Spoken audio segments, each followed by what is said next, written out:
Hi, this is Woods of Odin responding to Dumak the Artist's Faith and Reason Rooftop vlog. Okay, I don't consider, just reason an extreme. I just think that anyone who is reasonable will understand that you can have very faulty reason.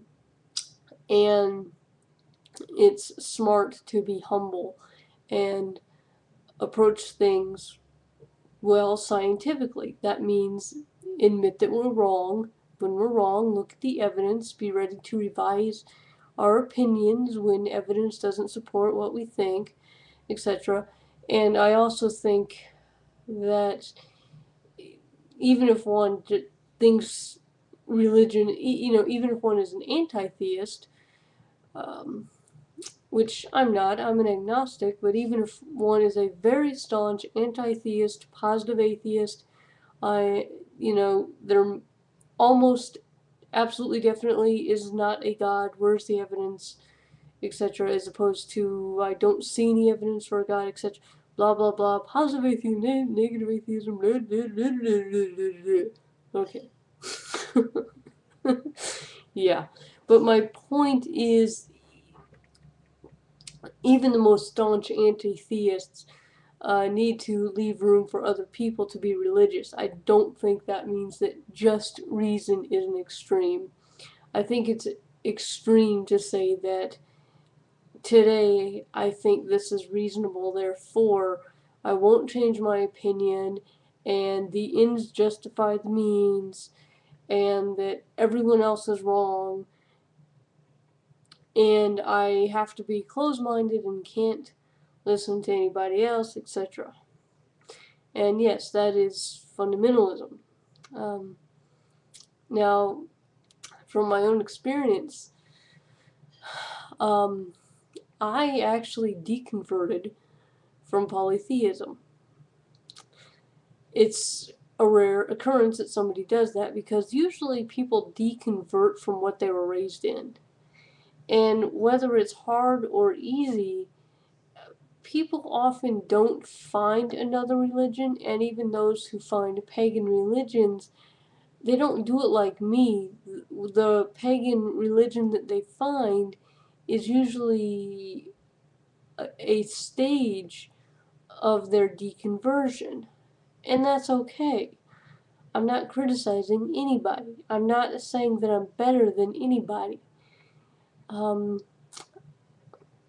I'm just not faithful.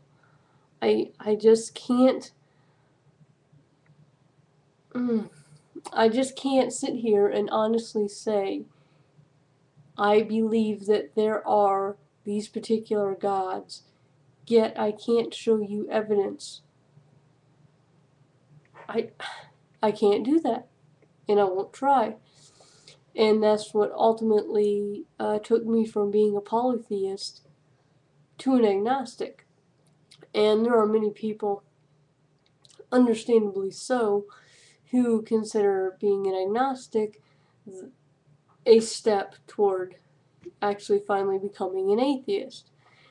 And I am very, very, very, very close to being an atheist. Um, and I would be what would be considered a negative atheist, meaning I don't see the evidence. Um, Therefore, I do not believe in any gods. Um, I'm pretty much on the atheist end of agnostic.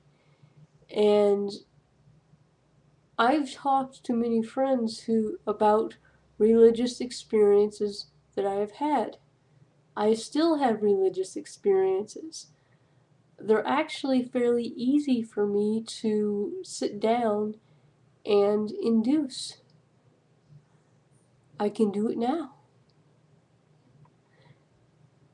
It is not something that I can display on camera. You'll just have to believe. In fact, yeah, there it is. At this point, I just put my mind to it, And there it is. And this is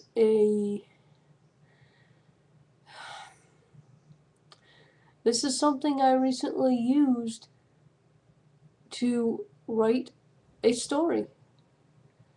I needed an idea, and I was on the treadmill, and I tapped.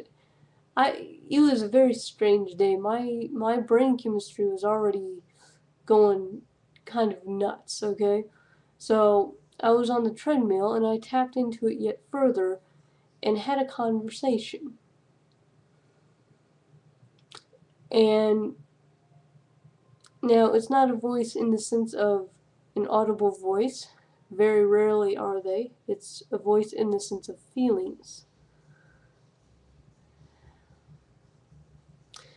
And I used it to write something. I was like, well, I'm out of ideas. Let me dig into my own headspace. Let me reach back and dig into something and see what I come up with. And it was like talking to a separate entity. And while I would appreciate it if you know which one I'm talking about, that's okay. I would appreciate it if you not tell people, because the I don't know if I want to call them personalities or entities. They respond to God names. And this is why I still perform ritual of some kind or another, albeit very simple.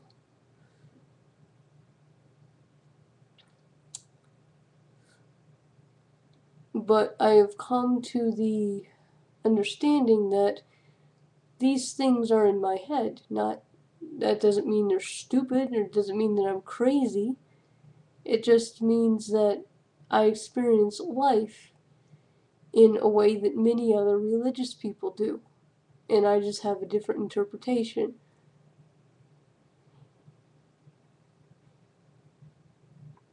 And there you go. These are things that exist in the mind, where symbols and feelings and meaning and all that exists. But the reason I deconverted is because it's not something I can show you. It's not something I can show you the effects of. I can't measure it and show anybody any evidence for anything, much less any evidence for the myths that these are tied to. And that's okay. It just means that it's internal, purely subjective. And I should not approach the objective world with the symbols that exist in my internal world, because it's not going to make sense to other people. It's not going to get me anywhere. If I were to sit here and speak Chinese, unless you understand Chinese, and I don't, it's not going to mean anything to you. Of course, if you did, then it would mean something to you. But even then, where is the evidence? So it's not true on a literal, physical, objective level. Although objectivity, well, I liked Rosebush's video on that. He did a recent video about objectivity and how we can make general statements about things that are true. What goes up must come down. And thinking that pigs are going to fly won't make them fly. But there really is, ultimately, when it gets down to the nitty-gritty, no way that a human being can be entirely objective. However, I digress.